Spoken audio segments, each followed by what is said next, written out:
local, breaking news. This is WYFF News 4 at 6 in high definition.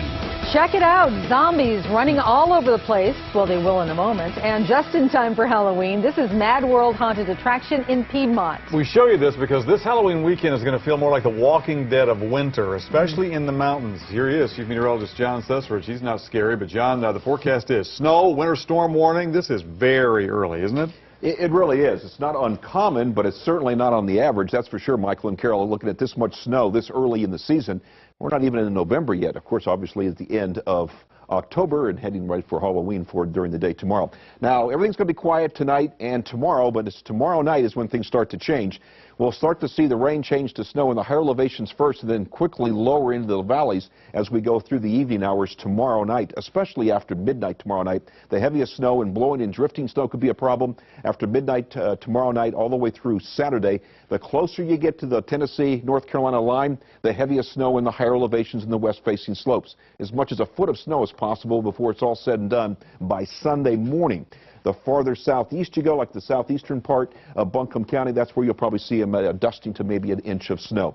We'll talk more about the snow in the upstate a little bit later on. Trick-or-treaters tomorrow evening, you'll need the rain gear. There'll be some rain showers around the area. Even in the mountains, it'll be liquid precipitation, as you can see. Cold air really starts to get in, but not until late in the evening, and especially along the North Carolina and Tennessee line. So let's take a look at a live picture from Sky 4 flying over the mountains right now. What a beautiful scene. No snow on top of the mountains right now, but that's going to change in a big way very soon, and we'll talk more about that in detail a little bit later on. Now back to you, Michael. Unbelievable totals. John, thanks. We'll see you later on. On Tuesday, voters in 2 upstate cities are going to decide one topic, whether to allow alcohol sales on Sunday. WYFF News 4's Mandy Gaither with a story tonight from Pendleton. There was no landscaping when I moved here. At 82 years old, Lawrence Carty may not be the person you'd expect to want Sunday alcohol sales in Pendleton, but he'll prove you wrong. People, really, the residents of this town won't ever know any different. Not only is he for the referendum, he helped petition for the question to be on the ballot. We don't want people going to Clemson and Seneca buying. We want them to stay down here and invest their money. Carty says it'll be good for the town and its economy. Matthew Crenshaw just wants, well, an option. 20 years he's owned the Islander Pub and Grill, and Crenshaw has never been able to sell on Sundays. His business doesn't even open up. He says the referendum could change the square downtown. We have a lot of empty buildings on the square. We'd like to see them filled up with successful businesses. So alcohol sales on Sunday would probably be a big help for that. But not everyone feels that way. I'm against it. Margaret Calcutt says Sundays are reserved for something else. As a Christian, we were to observe the Sabbath for worship and for doing what would please God. On Tuesday, it's up to the voters to decide. Mandy Gaither, WYFF News 4 in Pendleton. And come Tuesday, the voters in Clemson will vote on a similar referendum as well. And speaking of elections, we asked students at the Clemson University Social Media Listening Center to look at who is trending the most and then tell us who could win next Tuesday. At 5, we looked at the Senate race in Georgia and North Carolina. New at 6, we look at the governor's race in South Carolina. Here's News 4's Nigel Robertson. For students here at the Clemson University Listening Center, their goal this week was to tell us who they think, looking at social media, will win Tuesday's election, Republican Nikki Haley or Democrat Vincent Shaheen. Take a look at this spike in the amount of social media posts. That is from when WYFF News 4 broke the story that Tom Irvin was dropping out of the race and throwing his support behind Vincent Shaheen. But was that enough for Shaheen to pull out a win, according to all this information? Look at this, too. In the South Carolina governor's race, look at the amount of negativity in the posts that are on social media. Is that enough to pull out a win for Governor Nikki Haley? We asked the students. Here's their answer. We see Nikki Haley pulling in the leads for the election day just because what we've gotten from Shaheen, we don't think the support from Tom Irvin's enough. So especially they were both able to challenge her at the debate last week, and that was something big that before he dropped the campaign we saw as the class something that was really strategic in his reasoning for dropping this week, so they were able to challenge Haley in her views, which is something big, but we just don't see that support enough for Shaheen as enough to take over Haley because of her constantly leading the polls throughout the campaign period. But again, that is this research. It's your vote that counts. Election Day is Tuesday, November 4th. At Clemson University, I'm Nigel Robertson, WYFF News 4. Governor Haley is getting some help with her campaign today. Louisiana Governor Bobby Jindal joined her for her tour along the Grand Strand.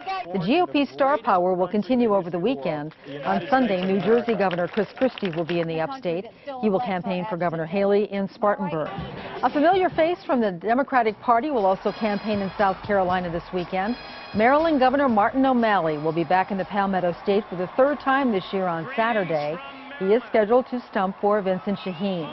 Shaheen this week picked up an endorsement from former petition candidate Tom Irvin, who dropped out of the race. The U.S. Senate candidates in North Carolina are in the eastern part of the state. Incumbent Senator Kay Hagan is rallying in Edenton, Washington, and Wilmington, while her Republican opponent, Thom Tillis, plans stops in Greenville and Fayetteville. Tomorrow, he is expected in western North Carolina, while Hagan and former President Bill Clinton are scheduled to be in Raleigh. Now to Henderson County, where deputies have a mystery on their hands right now. How did a man end up dead under the Green River Bridge? Many of you know that's a very high bridge along Interstate 26. Deputies tell us a kayaker found the body along the banks of the Green River just after midnight. Investigators have reached out to law enforcement in Greenville, Spartanburg, Buncombe, and Polk counties trying to find out if anyone has been reported missing. The Department of Social Services in South Carolina held job fairs across the state today. DSS is looking to hire hundreds of new caseworkers. They want to fix serious issues with the system. WYFF News 4's Allie Miles spoke to folks at one of today's 4 job fairs. Serious issues. Caseworkers in charge of 100 children each. Unexplained deaths not being reported or reviewed. Abuse not being investigated adequately. The list goes on. Greenville's DSS business manager says the issues stem from understaffed and underpaid employees. She hopes these job fairs can solve the issues. The need is real great for caseworkers. They are overworked because of the high volume, and they have to keep up with the caseloads and keep up with the children, make sure our children are safe in South Carolina. She says there's also a high turnover rate because the pay isn't as good as other states. But in addition to hiring, DSS is also giving 10% pay raises to welfare workers. South Carolina is one of the lowest paid for case managers in the United States. So hopefully with this increase we can keep our caseloads up. Despite the stress, the high turnover rate, and the report, many of these applicants say this job fair and the opportunity is a blessing.